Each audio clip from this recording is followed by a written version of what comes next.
Hey, what's up guys? It's Nick from Fit Futures here with yet another answer to yet another question.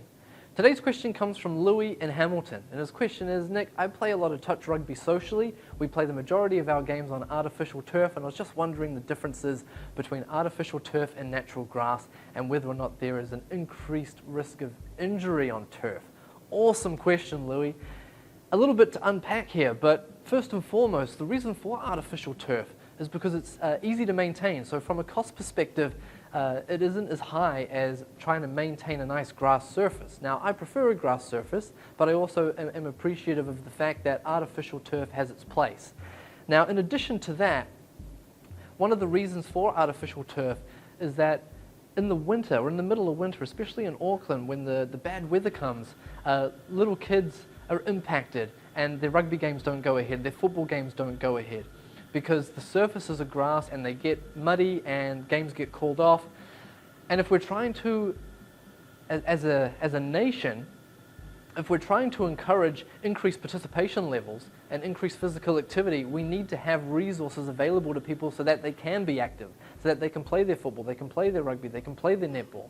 So one of the reasons behind the artificial turf was to install a surface that could withstand the elements. And they are actually also referred to as all-weather surfaces. So the beauty behind that is that you can literally play on them in all weather as long as the drainage is good. I do know of a couple of artificial turfs that were underwater once upon a time. Okay, but with the correct drainage, and if they're installed properly by the gentleman at Tiger Turf, I believe, the turf has actually come a very, very long way, to the point now that it is a lot like grass. Okay, it is very, very close to the natural grass. Okay, so those are a little bit of the reasons for the viewers behind why artificial turf is even a thing. Okay, it's easily managed, the cost is sustainable in terms of running it and maintaining it, but of course the big one is a resource that is all weather, it can withstand the elements so that people can actually utilize it rather than have games called off. Okay, now to answer the other point, the other part of your question, Louis, is there a heightened injury risk on turf? Well, I actually read a review of a study looking at exactly that.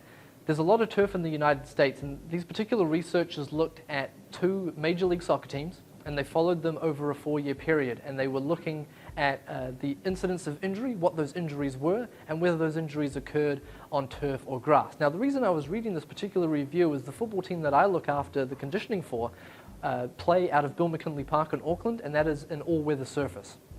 So the issue for us is we would be playing half of our fixtures on the artificial turf and then half on the grass. So we need to be prepared for our home fixtures on the turf, and if we're conditioned to be able to play on that turf and our opposition aren't, maybe it just gives us a little bit of a leg up. Okay, so I was interested in the outcome of this particular study as well. Well, anyway, what they determined over the 4-year period was that the overall injuries per game sat at about 1.54 injuries per game for artificial and about 1.49 injuries per game for the natural grass. Okay, a tiny bit of a difference, but it wasn't statistically significant. So in an overall sense, injuries per game were about the same. What they did find, though, is over the period of the 4 years, the overall injury rate was about 12% on the natural grass and about 26% on the turf. Okay, I don't believe that the researchers concluded that that was statistically significant as well. However, that is a fairly substantial difference percentage-wise. What they attributed that to was Achilles tendon issues and calf tears, fractures of the ankle joint as well. So the turf, because it's a lot harder than the natural grass, tends to be a little bit more unforgiving on the ankle joint and its associated structures. So that's nothing to necessarily be alarmed about.